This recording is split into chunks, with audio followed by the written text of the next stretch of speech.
I just got back from testing the new Samsung Galaxy S25 Edge, and it is so impressively thin that when I picked it up, all three colors in one hand, we started shooting photos as if I was Wolverine from the X-Men.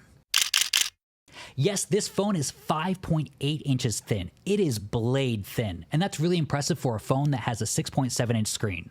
The S25 Plus, which also has a 6.7-inch screen, is 1.5 millimeters thicker. The S25 Edge is also incredibly light. It's 168 grams, which is nearly as light as the smaller Galaxy S25.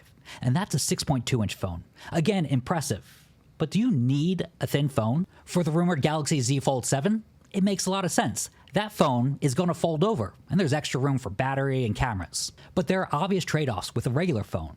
The S25 Edge does have all-day battery life according to Samsung, but the company also told me that it'll last longer than the base S24, but not quite to the level of the base S25. Again, those are smaller phones.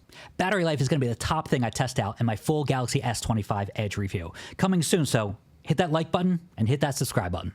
Now, surprisingly, and I thought this was going to be a big negative, it only has 2 cameras, but that includes the 200 megapixel camera, just like the S25 Ultra. That's pretty good. The other one is a 12 megapixel ultra-wide camera.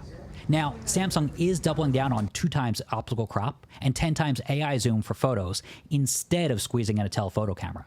It's a sacrifice I think a lot of people will miss on paper, but not actually gripe about in real life when they go to use it. It's going to really depend on how those AI zoom photos turn out in the end. Specs-wise, it has wireless charging, which we didn't know about before today, a titanium frame, and AI software carried over from the S25 Ultra, just my go-to Android phone. There's more than I actually expected here. I expected more sacrifices in the S25 Edge.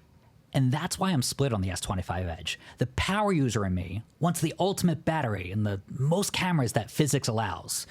And the early adopter in me also appreciates the cutting-edge design and flagship specs like Qualcomm's Snapdragon 8 Elite. The company wants you to see and feel it in person. So what about you? Well, Samsung is putting a big emphasis on getting the S25 Edge into retail and carrier stores so that people like you can try it out. Since pre-orders begin, well, according to my Samsung Galaxy Watch Ultra right now, you can read my full hands-on the shortcut.com before spending $1,099 for the 265 gigabyte size or $1,219 on the 512 gigabyte size. Essentially, it's $100 more than the S25 Plus. The S25 Edge is thinner, lighter, and more exciting than any other phone I've tested this year. And it won't be the last of its kind. This skinny smartphone trend is just getting started. But I know I'm gonna see this in the comments that, yeah, this phone is not for everybody. I kind of agree. If you're an early adopter who wants something brand new, yet you're somehow not a power user, well, I guess there's people out there like that. This phone is gonna be your newest toy that no one else has yet.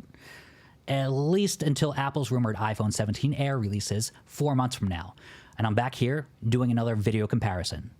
Stay tuned for the full Samsung Galaxy S25 Edge review on this channel, and also go over to theshortcut.com. That's on Substack, and you'll get smarter about tech in just 7 minutes a day.